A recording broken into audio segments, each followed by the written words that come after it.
Bé, l'escola té l'origen fa tal, ara si no record malament, deu fer uns 12 anys quasi, no?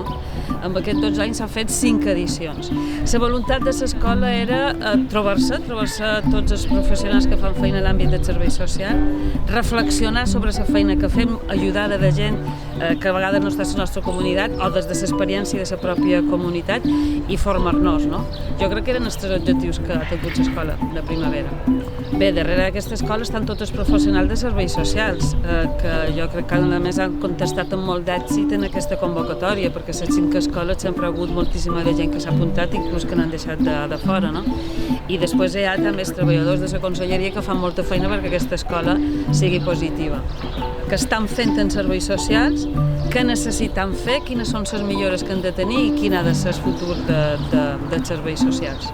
Per jo els serveis socials són una institució bàsica de la democràcia que intenta compensar les desigualtats socials, no? Jo crec que la sanitat cura, o de curar, educació promou la possibilitat de promocionar-te socialment a través de la instrucció, de la formació, de l'educació, i els serveis socials han de ser un eix de compensar desigualtats socials que a vegades són individuals i a vegades són grupals o comunitàries.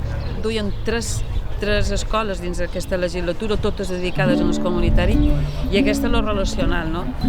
Com ha dit molt bé en Fernando, les persones no són certs individuals endogàmics que no se relacionen i per tant aquesta relació l'hem de treballar, l'hem de saber explotar, l'hem de saber mirar per veure com sigui més positiva i com possibiliti que s'encontren les persones faciliti la comunitat.